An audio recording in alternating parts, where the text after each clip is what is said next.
अस्सलाम वालेकुम dear viewers. आज का हमारा टॉपिक है मैट्रिक्स।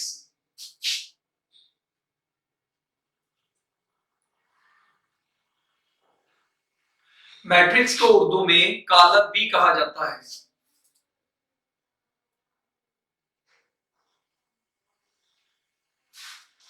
अब कालब और मैट्रिक्स के बारे में आज हम डिस्कस करेंगे।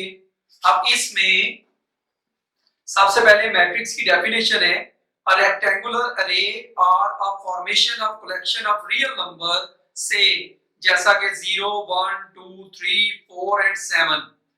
और इसको अगर हम लिख लें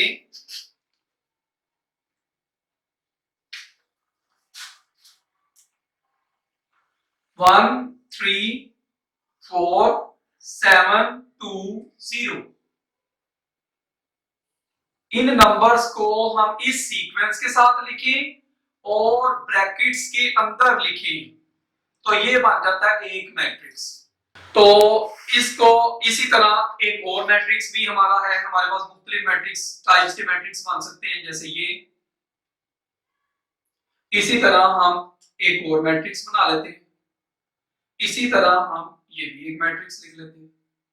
तो ये मुख्तलिफ किस्म के मैट्रिक्स आपके पास आ गए, यानी कि मैट्रिक्स कहलाएगा मुख्तलिफ रियल नंबर्स को तरतीब से ब्रैकेट्स के अंदर लिखना मैट्रिक्स कहलाएगा। अब इसमें हमारे पास दो चीजें हैं। सबसे पहले इस डायरेक्शन में जो नंबर्स हैं इनको कहेंगे कतार या रो, इसको कहेंगे। और ये डायरेक्शन जो है इसको कहेंगे कॉलम। इंग्लिश और उर्दू दोनों में इसको कॉलम ही कहा जाएगा। अब इस मैट्रिक्स में कितने कॉलम हैं और कितनी कितारें हैं? ये एक कतार है और ये दूसरी कतार है, यानी कितारों की तादाद हमारे पास दो हो गई। Number of rows is equal to. और इसी मैट्रिक्स में हमारे पास कॉलम्स कितने हैं? 1 2 एंड 3। तो इस मैट्रिक्स में कॉलमों की तादाद हो गई 3। अब ये वाला जो मैट्रिक्स है इसमें दो कॉलम है और दो रोज है। ये जो मैट्रिक्स है इसमें एक कॉलम है और दो रो है। ये जो मैट्रिक्स है इसमें हमारे पास एक कॉलम है और एक रो है। अब इससे पहले हमें इनका नाम रखना था, तो नाम हम इंग्लिश अल्फाबेट से रख सकते हैं। वो ए से जेड तक कैपिटल लेटर में कोई भी नाम रखा जा सकता है, जैसे ए है, बी है, सी है और जेड तक कुछ भी। हमने इसका नाम ए रख लिया, इसका नाम हम जी भी रख सकते हैं, इसका नाम हम एच रख लें, इसका नाम हम एम रख लें। तो ये हमारे पास जो मैट्रिक्स हैं उनके नाम भी आ गए और उसमें जो कॉलम्स हैं और रोज हैं उसके बारे में भी हमने डिस्कस कर लिया। और ये जो सिंगल नंबर है ये इसका एलिमेंट ऑफ मैट्रिक्स कहलाएगा। अब इसमें उसके बाद हमारे पास जो हम एक्सरसाइज 1.1 करेंगे उसमें ऑर्डर ऑफ मैट्रिक्स के बारे में हमने डिस्कस करना है। अब मैट्रिक्स ए का जो ऑर्डर है, यानी उर्दू में इसे कहेंगे ए कॉलम का मर्तबा। तो मैट्रिक्स ए में हमारे पास रोज कितनी है? 2 और कॉलम कितने हैं? 3। तो हम इसका ऑर्डर ऑफ मैट्रिक्स कहेंगे 2/3। जो मैट्रिक्स जी है इसमें 2 रोज हैं और 2 ही कॉलम है, तो इसका ऑर्डर ऑफ मैट्रिक्स जी का ऑर्डर ऑफ मैट्रिक्स हो जाएगा 2/2। एच मैट्रिक्स का ऑर्डर ऑफ मैट्रिक्स हो जाएगा 2 रोज है और 1 कॉलम है, 2/1। तो हम लिखते हैं ऑर्डर ऑफ मैट्रिक्स।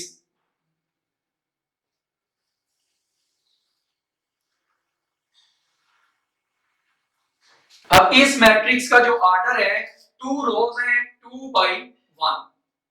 तो order of matrix M is equal 1/1। Order of matrix G is equal 2/2। Order of matrix A is equal 2/3।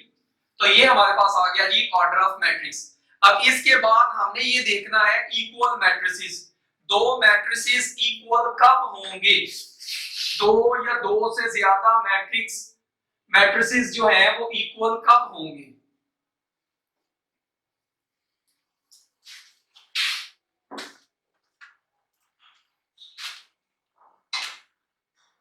Equal matrices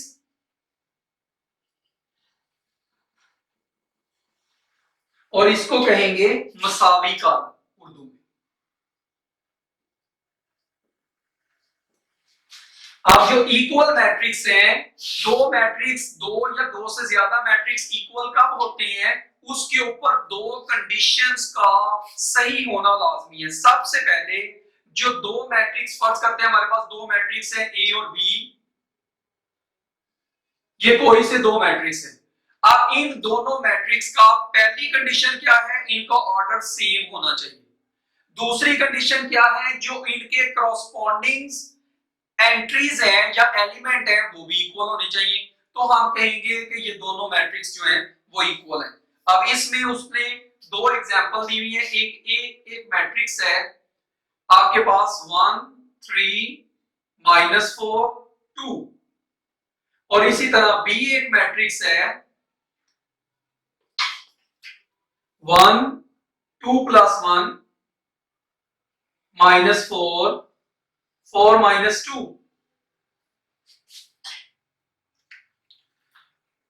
तो अब इसमें ऑर्डर, सबसे पहले इसमें 2 रोज हैं और 2 कॉलम है, और इसमें भी 2 रोज और 2 कॉलम है। तो order of matrix A and B are equal, same है। उसके बाद हमने देखनी है इसकी क्रॉसपोंडिंग एंट्रीज। पहला नंबर 1 है, इधर भी 1 है, इधर -4 है, इधर भी -4 है, इधर 3 है, इधर 2 + 1 ये भी 3 आ जाएगा तो ये भी सेम हो जाएगा। इधर 2 है, इधर 4 - 2 ये भी 2 है, ये भी 2 है। तो हम कहेंगे इस ए और बी मैट्रिक्स पे दोनों कंडीशंस फुलफिल कर रही हैं, इसलिए A and B are equal matrices. इसी तरह हम एक और मैट्रिक्स देखते हैं। एक मैट्रिक्स है एल और एक मैट्रिक्स है एम।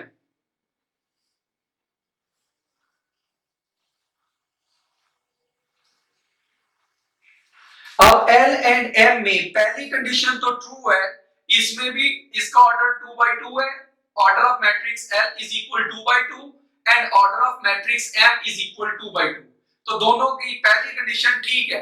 तो दूसरी कंडीशन में पहला नंबर 2 है, इधर भी पहला नंबर 2 है, इधर पहला नंबर 3 है, उधर भी 3 है, इधर -1 है, इधर भी -1 है। यहां पर नंबर जो चौथा नंबर है वो इधर 2 है और उधर -2 है। इस वजह से इनके ये वाले क्रॉसपोंडिंग एलिमेंट सेम नहीं है। तो हम कहेंगे L and M are not equal. तो ये दोनों मैट्रिसेस जो हैं वो इक्वल मैट्रिक्स नहीं होंगे। इसके बाद हम इसकी एक्सरसाइज स्टार्ट कर रहे हैं व्यूअर्स। तो एक्सरसाइज 1.1 है वो देखते हैं, और उसमें हमने देखना ये है कि जो एक्सरसाइज 1.1 है वो ऑर्डर ऑफ मैट्रिक्स के ऊपर ही है, और साथ उसके इक्वल मैट्रिसेस के बारे में बताया गया है। साथ एक छोटा सा क्वेश्चन है वो भी देखते हैं कि वो कैसे हमने सॉल्व करना है। तो एक्सरसाइज 1.1 का क्वेश्चन नंबर 1 है, उसमें उसने कहा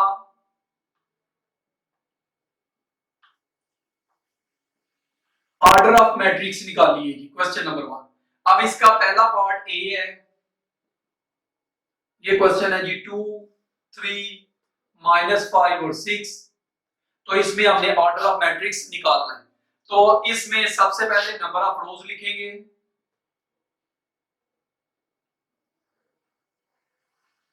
दैट इज इक्वल टू, ये रोज हैं 2, और नंबर ऑफ कॉलम्स लिखेंगे, दैट इज इक्वल टू, इस डायरेक्शन में ये 1 है और ये 1 है, टोटल 2 हो गए। तो उसके बाद ऑर्डर ऑफ मैट्रिक्स लिखेंगे,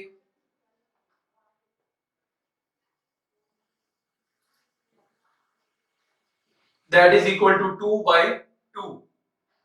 तो हमने पहले नंबर ऑफ रोज लिखनी है, उसके बाद नंबर ऑफ कॉलम्स लिखनी है। अब इसका ये हमारा पहला क्वेश्चन था। अब दूसरा क्वेश्चन सेम है जैसे ही है। तीसरा क्वेश्चन मैं करता हूं इसका, c इज इक्वल है 2 और 4। अब इसमें ये देखें नंबर ऑफ रोज 1 है और नंबर ऑफ कॉलम्स 2 है। तो इसका ऑर्डर ऑफ मैट्रिक्स होगा 1/2। तो नंबर ऑफ रोज,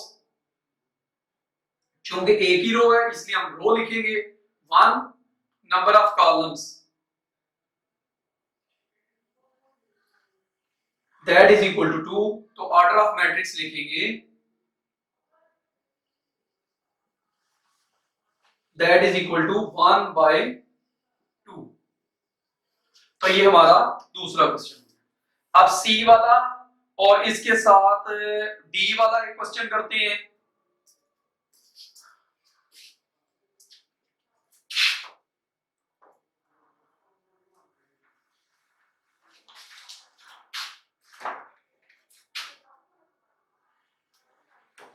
अब डी में है 406। तो इसके बारे में मैं वैसे ही आपको बता देता हूं। इसमें नंबर ऑफ रोज है 1 2 एंड 3 और नंबर ऑफ कॉलम ओनली 1 है, ये वाला। तो इसका ऑर्डर ऑफ मैट्रिक्स होगा 3/1। इसी तरह आपके पास ई एक मैट्रिक्स है,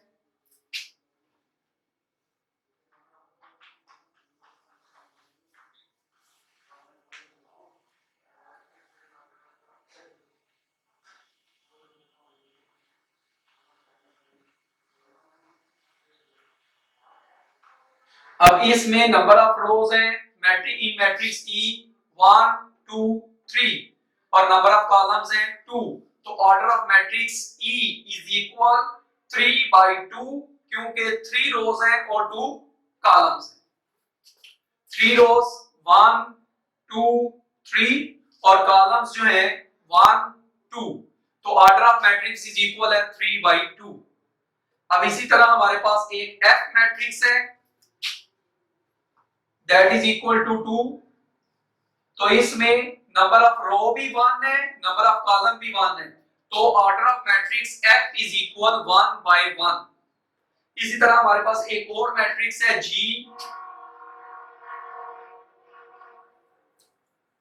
तो that is equal to 2 1 2 3 2 4 0 3 5। तो in matrix G number of rows is equal 1 2 and 3, number of columns are 1 2 and 3, so the order of the matrix G is equal 3/3। इसी तरह हमारे पास एक H मैट्रिक्स है,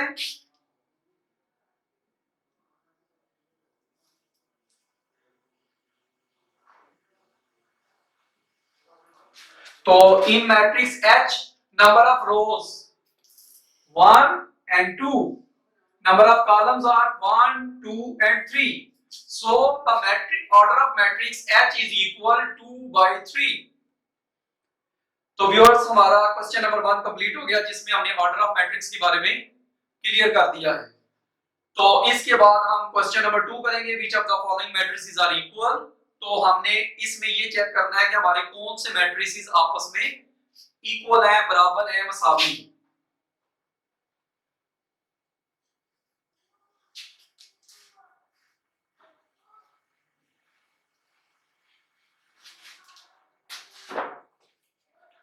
तो हम ये क्वेश्चन देखते हैं। ए हमारे पास एक मैट्रिक्स है 3, बी एक मैट्रिक्स है 3 और 5, सी एक मैट्रिक्स है 5 - 2, डी एक मैट्रिक्स है 5 और 3, ई एक मैट्रिक्स है 4 6 0 2 और एफ एक मैट्रिक्स है 2 6,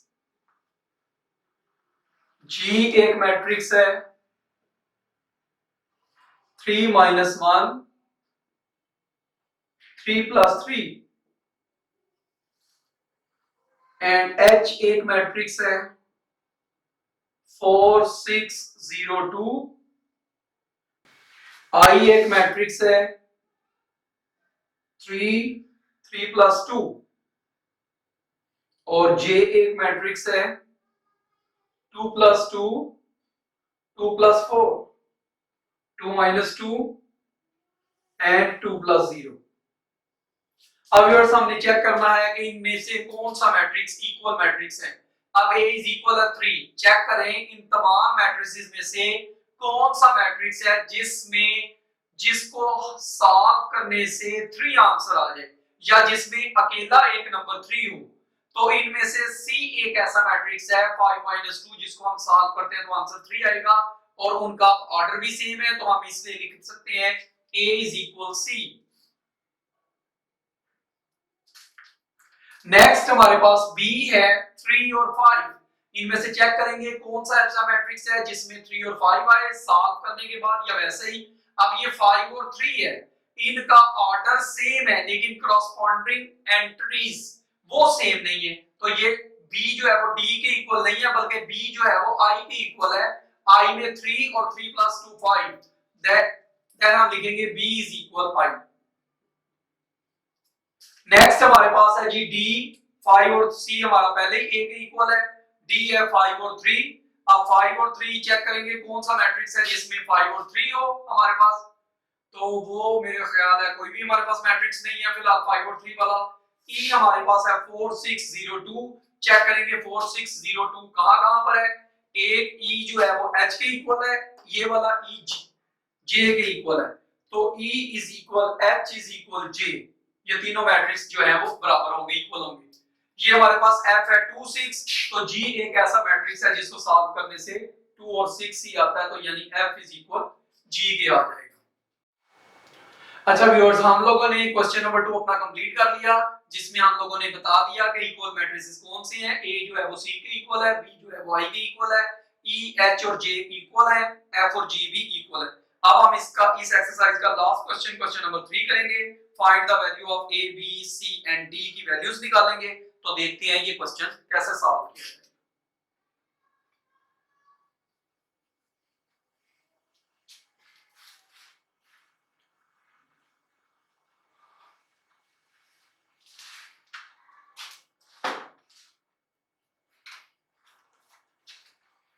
क्वेश्चन नंबर 3 हमारे पास है जी A + C C - 1 A + 2B 4D - 6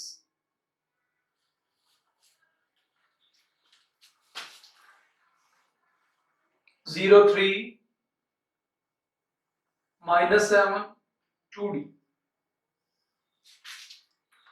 तो व्यूअर्स, हमारे पास ये क्वेश्चन आ गया जिसमें हमने A B C D की वैल्यू निकालनी है। अब ये दोनों मैट्रिसेस इक्वल है, इसका मतलब है कि इसकी करस्पॉन्डिंग एलिमेंट्स भी जो हैं वो इक्वल है। तो सबसे पहले हम पहला नंबर को पहले नंबर में इक्वल रख देंगे, A + C = 0। उसके बाद दूसरा नंबर दूसरे नंबर के बराबर आ जाएगा, तीसरा तीसरे के बराबर आ जाएगा, और चौथा चौथे के इक्वल आ जाएगा।